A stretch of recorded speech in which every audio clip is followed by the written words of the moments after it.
Mike Peters. I've been the executive director of Basecamp going on 26 years. An opportunity came my way to start an inner city youth center. That rang true to my spirit as to reaching young people for Christ. Our foundation for ministry through Basecamp is a three-pronged approach of education, recreation, and spiritual. My name is Kelly Ellis. My title is Basecamp Director, and I have been with the organization since its inception nearly 26 years ago. We're going into our 26th school year this year.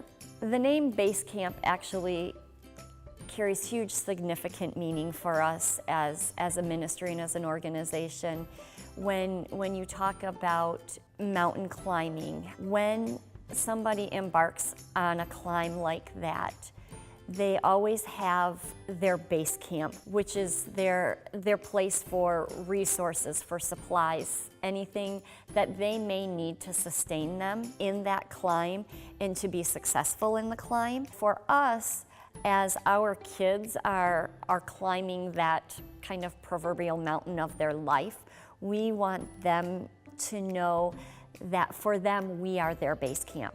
And that doesn't just stop. We want to make sure that our kids know that we are their base camp for them throughout their life and not just when they're actively involved and engaging in our programs and our activities. My name is Tyrone Davis, but I go by Ty Davis.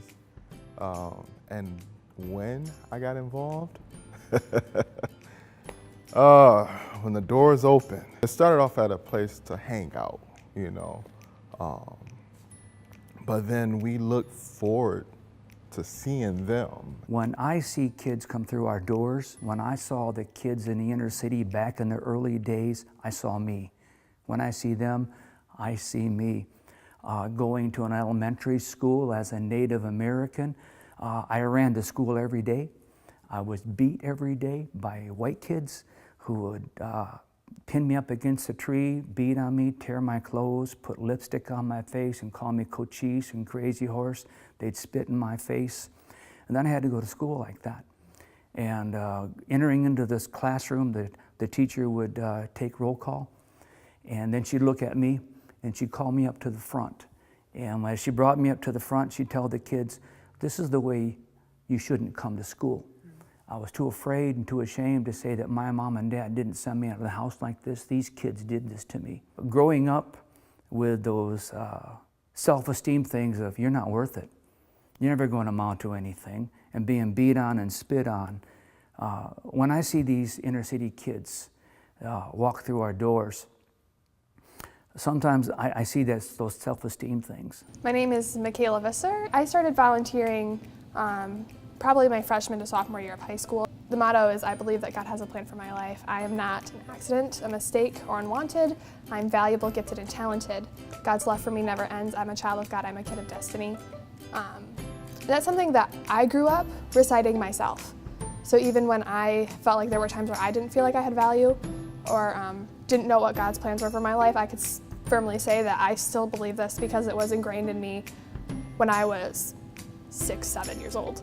I grew up in a high school with mostly white middle-class students who had never set foot in inner city Grand Rapids. And this is such an opportunity to kind of peel back that veil of just not understanding and not seeing what life is really like for people 20 minutes away from our house.